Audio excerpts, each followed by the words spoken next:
Guna is one of the 29 Lok Sabha constituencies in the Indian state of Madhya Pradesh. The constituency is currently composed of 8 Vidhan Sabha segments. It has a population of 2.5 million. 25.18% live in urban areas, while 74.82% live in rural areas. Scheduled castes make up 15.6% of the population. 82.42% are Hindu and 12.37% are Muslim. In 2019, 1.6 million people qualified to vote, of which 70% turned up.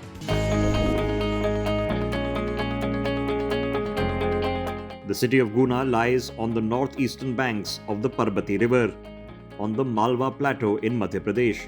Guna is known to be the gateway to Chambal and Malwa. It was once part of the Avanti kingdom, founded by Chandprayota Mahasena.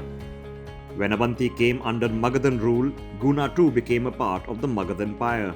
Guna became a part of Gwalior when in the early 18th century, the Maratha leader Ranoji Rao Scindia conquered it. Guna has temples and forts dating back to the 18th century. But most of the forts lie in a dilapidated state, but still command importance due to their rich architectural heritage. The forts like the Bajrangarh Fort and the Fort of Bhadoda were built by the Maratha kings in the 18th century. Traditionally considered to be a bastion for the Scindias, things took a turn for the royal family in 2019 when Jyotiraditya Scindia lost to the then BJP candidate Krishan Pal Singh Yadav.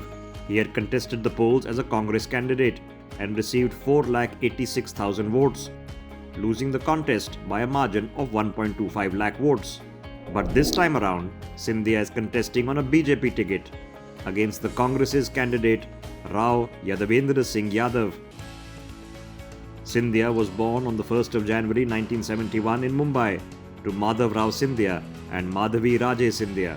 He is the grandson of Jivaji Rao Scindia, the last ruler of the princely state of Gwalior. Jyotiraditya was briefly the titular crown prince of Gwalior in 1971, until the privy purses and titles of the Indian royals were abolished in the same year. Scindia then went to St. Stephen's College, Delhi. He later transferred to Harvard College, the undergraduate liberal arts college of Harvard University, where he graduated with a BA degree in economics in 1993. In 2001, he received a master in business administration from Stanford. The Scindias in Guna share a deep association. Vijaya Raje Scindia, the Rajmata of Gwalior and Jyotiraditya's grandmother, was elected from here 6 decades ago in 1957. His father and former Union Minister Madhav Rao Scindia has been a 4-time MP from the same constituency. Jyotiraditya too has kept the legacy, having been elected 4 times.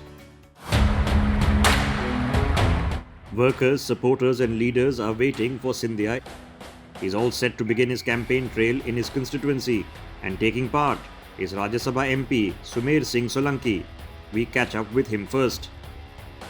तो 2024 का चुनाव चल रहा है। उस चुनाव में कई सारी हस्तियां हैं जो चुनाव प्रचार में लगी हुई हैं। ऐसे में प्रदेश के एक बड़े आदिवासी नेता, और सबसे बड़ी खासियत है कि मध्य प्रदेश की जितनी भी आदिवासी सीटें हैं, चाहे वो मालवा क्षेत्र की हों, चंबल क्षेत्र में हों, उनमें ड्यूटी लगाई गई है। और इसके तहत आखिर क्या स्थिति कही जाती है, क्या समीकरण 2024 का इलाके की स्थिति है, वहाँ का वोट परसेंटेज क्या है, पहले दौर की वोट हो चुकी है। इस वक्त हमारे साथ मौजूद हैं सांसद राज्यसभा। एक बात मैं आपसे पूछना चाहता हूँ, इस बार का लोकसभा चुनाव क्या कहते हैं? देखिए, इस बार का लोकसभा चुनाव है वो देश की यशस्वी प्रधानमंत्री माननीय नरेंद्र मोदी जी के नेतृत्व में लड़ा जा रहा है। और इस चुनाव में खासकर गरीब जनता का जो कल्याण हुआ है पिछले 10 सालों में, विकास के मुद्दों पर चुनाव लड़ा जा रहा है। मोदी जी के नेतृत्व में चुनाव लड़ा जा रहा है। और अब की बार देश की जनता का, और ख़ासकर मैं उस क्षेत्र की बात करूं जहां आदिवासी हमारे समाज के भाई और बहन रहते हैं, उस क्षेत्र की जनता का विश्वास भारतीय जनता पार्टी के साथ है, मोदी जी के साथ है। और मोदी जी की गारंटी की वजह से पहला जो मतदान हुआ है मध्य प्रदेश की 6 सीटों पे, वहाँ पर वोटिंग परसेंटेज कम हुआ है। ऐसा कहा जाता है कि वोटिंग परसेंटेज अगर कम हो तो फिर वो कहीं ना कहीं बीजेपी के लिए एक तकलीफ होती है। नहीं, वोटिंग परसेंटेज है, ठीक है, वोटिंग परसेंटेज इतना भी कम नहीं है।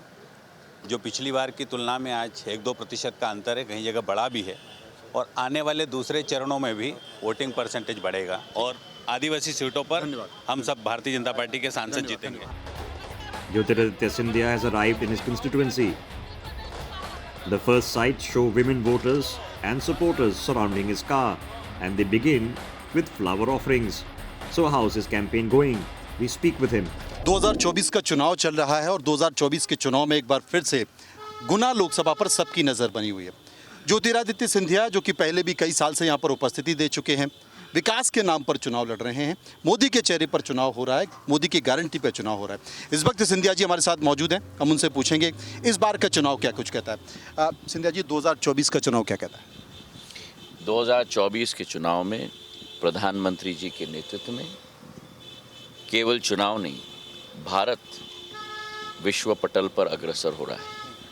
भारत विश्व पटल पर नक्षत्र की तरह उभर रहा है और वो भारत ज़मीनी स्तर से ज्ञान को समेटते हुए, गरीब को समेटते हुए, युवा को समेटते हुए, अन्नदाता को समेटते हुए और नारी शक्ति को समेटते हुए, ग य आ और न ज्ञान को समेटते हुए आज भारत विश्व पटल पर अग्रसर हो रहा है प्रधानमंत्री जी के नेतृत्व में। इतिहास में कभी भी, भारत के इतिहास में स्वतंत्रता के बाद इतनी गहरी तरीके से एक एक योजना का क्रियान्वयन भारत के इतिहास में नहीं हुआ है जो पिछले 10 वर्षों में प्रधानमंत्री जी के नेतृत्व में हुआ है।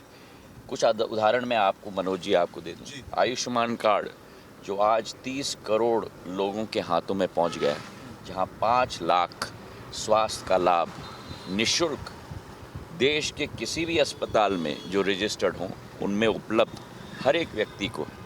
किसान सम्मान निधि 11 करोड़ किसान जुड़े हुए हैं, 6,000 रुपया हर वर्ष डायरेक्ट उनके खाते में। और सबसे महत्वपूर्ण मुद्दा जो आप और हम बार बार करते हैं, कोई भ्रष्टाचार नहीं। 6,000 मतलब 6,000, 5,999 नहीं, 6,000 रुपया बिना किसी बिचौलिए के। लेकिन मैं यहाँ पर कई जगह घूमा, मुझे देखने में मिला है कि जो शौचालय हैं, जो प्रधानमंत्री आवास बन रहे हैं, उनमें अभी भी जो छोटे स्तर के प्रशासनिक अधिकारी हैं वो कुछ पैसा ले रहे हैं कि साहब 10,000 दो तब हमको प्रधानमंत्री आवास बनेगा। देखिए, ये संभव ही नहीं हो सकता। प्रधानमंत्री जी के नेतृत्व में और डबल इंजन की सरकार मोहन यादव जी के नेतृत्व में मध्य प्रदेश में एक एक लाभार्थी को अपना हक मिले, ये डबल इंजन की सरकार का लक्ष्य नहीं, हमारा धर्म है। और अगर ये कोई भी ऐसी सूचना आती है तो सख्त से सख्त कार्रवाई होगी और एक एक व्यक्ति के विरुद्ध एक्शन लिया जाएगा। इस बार जो चुनाव हो रहा है, खाऊंगा और ना खाने दूंगा, ये पक्का है। ये न खाऊंगा ना खाने दूंगा, भले ही पुराना नारा हो गया लेकिन ये अब भी चल रहा है।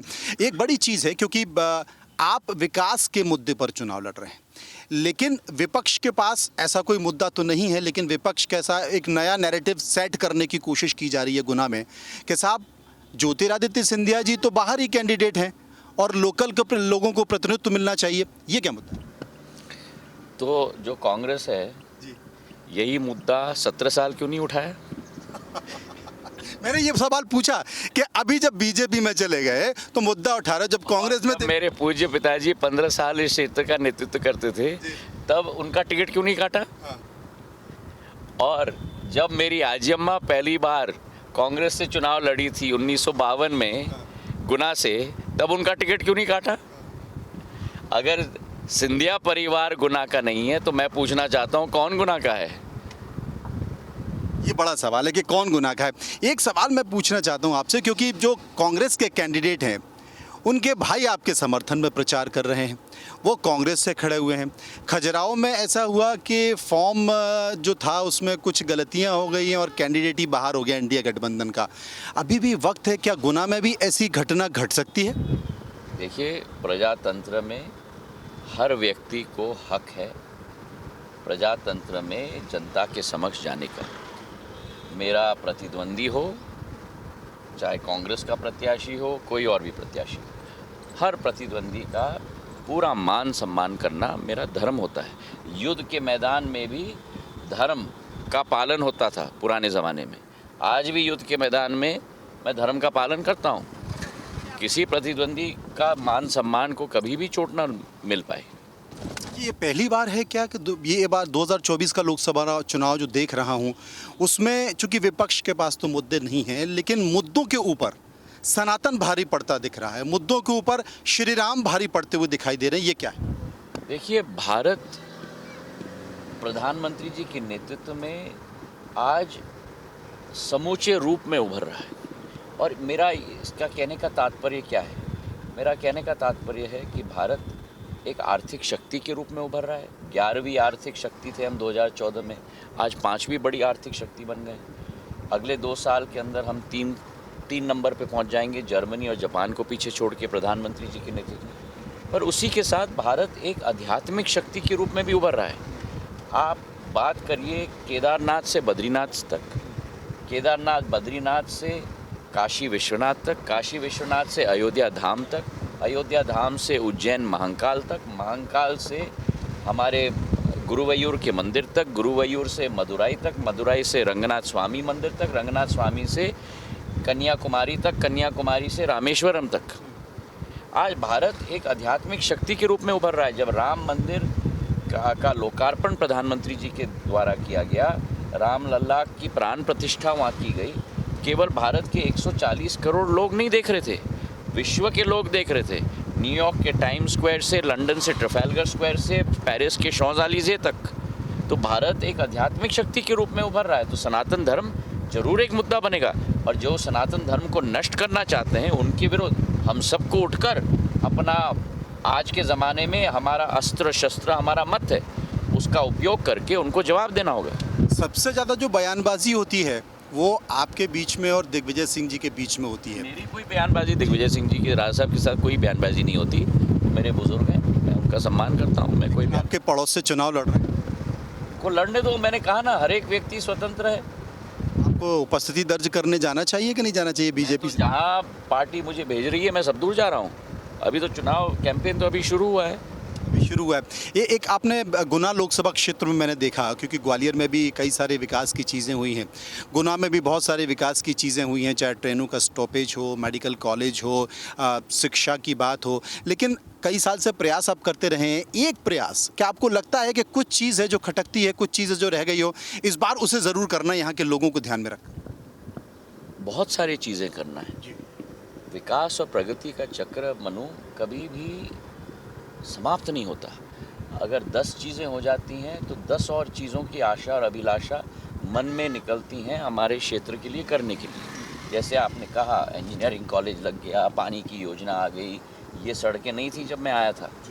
यहाँ से मार्की मऊ जाने के लिए हम लोगों को 2 घंटे लगते थे। ये सड़कें हमने बनवाई हैं, ये खंबे हमने लगवाए हैं, ये तार हमने लगवाए हैं, डीपी लगवाई है, ट्रांसफार्मर लगवाई है। पर विकास और प्रगति का चक्कर निरंतर रहता है। अभी भी चुनाव के पहले 5 स्टॉपेजेस ट्रेन की दी, 1 अशोकनगर में, 4 मुंगावली में, 2 बदरवास में, और वो निरंतर चलता रहेगा। मेरा जनसेवा में मेरा लक्ष्य राजनीति नहीं है, मेरा लक्ष्य विकास और प्रगति है, और विकास और प्रगति तो निरंतर होता है। कैसे हो सब लोग, ठीक हो? Scindia then has a moment with the villagers as he greets them. Part of the crowd are children who are also excited to meet him. Hundreds of people wait with anticipation as soon as Scindia arrives. He is welcomed with drums, and the jubilant crowd garlands him, some even touching his feet to seek blessings. श्रीमत सिंधिया, श्रीमत सिंधिया, महाराज साहब। Senior citizens, youth, small children all gathered to listen to the minister as he gets on stage.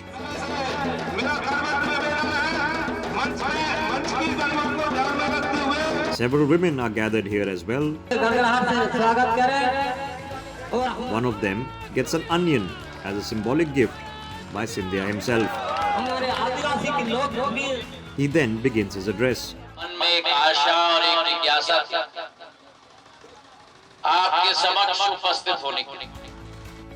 At his articulate best, Scindia then details the efforts he has taken to bring development to the region. Jhabua Alirajpur Barwani से हमारे आदिवासी समुदाय, चाहे भील हो, बिलाला हो, बरेला हो, सहरिया हो, सभी को इस क्षेत्र में माधव महाराज के समय में बसाया था और खेती के लिए जमीन भी दिलवाई थी। As he concludes his speech, the energy can be seen across the event. Scindia waves at his supporters to join in. कोई भी मेरे आदिवासी समाज समाज के साथ अत्याचार करे, कोई भी झूठा केस लगाए, कोई भी आपके साथ भ्रष्टाचार करे, मुझसे बुरा और कोई नहीं होगा, मैं उसका सामना करूंगा मेरे भाई और बहनों। हाथ उठाकर आश्वासन दो, हाथ उठाकर आश्वासन दो, मुट्ठी बांधो और कमल का फूल बनाओ, कमल का फूल बनाओ। मोदी जी के हाथ को हम मजबूत करेंगे। 7 तारीख को एक वोट डलेगा, कमल का बटन दबेगा, भारत का झंडा उजागर होगा और पमोरी में नया इतिहास रचा जाएगा मेरे भाई और बहनों। बहुत बहुत धन्यवाद। जय हिंद, जय भारत। बोलो मेरे साथ, भारत माता की। We then reach a crowded market in Guna to speak to the locals. सरकार चल रही है, सरकार में खुश हो आप? बिल्कुल कोई समस्या नहीं है? कोई समस्या बिजली नहीं की, पानी की? अरे कछु की नहीं है मोदी सरकार में। मोदी सरकार में कोई नहीं है। तो साहब ये बताओ, कोई समस्या नहीं है? क्या कोई समस्या? नहीं सरकार बढ़िया चल रही है? चल रही बिजली पानी सड़क सब बढ़िया है? हाँ बढ़िया है। और राम मंदिर? राम मंदिर भी चल रही है। अच्छा, कोई समस्या नहीं है? कोई समस्या नहीं। बिजली पानी सड़क नहीं है, नहीं समझ। कोई समस्या नहीं है? हमारे क्षेत्र की केवल एक ही मांग है कि हमारे क्षेत्र में सीएम राज स्कूल होना चाहिए। अच्छा, ये हमारे क्या आदिवासी क्षेत्र है और शिक्षा के मामले में बहुत ही कमजोर है। शिक्षा और स्वास्थ्य क्या हॉस्पिटल तो बन गई है लेकिन डॉक्टर समय पर उपस्थित नहीं होते हैं और स्कूल हैं, गांव-गांव स्कूल हैं लेकिन मास्टर कोई समय पर नहीं आता है। तो फिर भी ये लगा के घूम रहे हो मोदी जी और सिंधिया जी, तो इन्होंने कहा है कि बिल्कुल सही समय पर सारी चीज़ें होंगी, फिर क्यों नहीं हो रही है? देखो मोदी जी तो वहाँ से कर रहे हैं, केंद्र में बैठे हुए हैं, मोदी जी गांव-गांव थोड़ी आएंगे। लेकिन जो जिला प्रशासन बैठता है, जो जैसे डीओ साहब हैं, शिक्षा विभाग में हैं, कलेक्टर साहब हैं, उनकी भी तो जवाबदारी होती है। तो वो तो इनकी बात नहीं मान रहे क्या? तो इनकी बात कैसे मानेंगे? जनता को भी तो मनवाना पड़ती है, जनता कहती है। हाँ भैया, इसलिए हमारी मेन समस्या यही है। यही मेन समस्या है। सनराइज मेन समस्या क्या है? हाँ, लाइट की समस्या है। इधर लाइट काट देते, बार बार पानी देते थे, लाइट काट देते हैं? हाँ। पानी देते नहीं है? पानी देते समय। और तुम बताओ, ये कान मान पे लगाए घूम रहे हो, क्या है? अरे बताओ बढ़िया है। यार, क्या है बताओ, सब बढ़िया है। और समस्या क्या है? कुछ नहीं है, अरे कुछ तो होगी। कुछ का कोई बेहदी 100 साला हैं? 100 साला हाँ। मतलब बना ली। हाँ। सरपंच सेक्रेटरी को रुपये नहीं डालते हैं हम डिब्बा में, अच्छा, खाते में। और बड़ा समस्या है। अच्छा, ये भाई साहब सब ठीक चल रहा है? समस्या क्या है? कोई समस्या नहीं। ओके रिपोर्ट है? ओके रिपोर्ट है। हाँ, मंदिर बनी गया, बिजली पानी सड़क सब बन नहीं है। बिजली है? बिजली है। अम्मा बताओ क्या समस्या है? है क्या समस्या? हमको लाला पैसा में से साग बांध दे हमरी तो, साग पैसा बांध दे हमरी तो। अच्छा, और अकेले 60 साल के देते लाला हमारे, पैसा नहीं मिल रहा है? और पैसा बंद कर गए। और मजूरी मंजूरी नहीं बने बेटा, नहीं मिल पा रही है? नहीं तो बने। भाई साहब आइए, ये भाई साहब ट्रैक्टर चला रहे हैं, इनसे हम बात करते समझने की कोशिश करेंगे। ये बताओ भाई साहब, क्या समस्या है? सब बढ़िया है साहब। समस्या ये पानी मानी की नल योजना हो जाए हमारे गांव में, धानवाड़ी। पानी नहीं आ रही? हाँ हाँ, वही समस्या, और कुछ नहीं समस्या नहीं। लंबापुरा है, उधर से 2 किलोमीटर से आती है जहीं रोड पे पास में, और ये पैसा भी नहीं मिल रहा है। औरत बानी इनको काहे के पैसा नहीं मिले? जी मोदी भैया के, मोदी भैया के वो पैसा ही नहीं मिले। लाडली बहना के का? हाँ, और नहीं मिले भाई साहब। अब पानी नहीं है यार, पानी सब करना। The battleground is set. Jyotiraditya Scindia, the man to win Guna for the Bharatiya Janata Party in Madhya Pradesh, eyes a return to his constituency that he's already served for 4 terms. That was the News X Road Stop in Guna. Keep watching our non-stop ground series.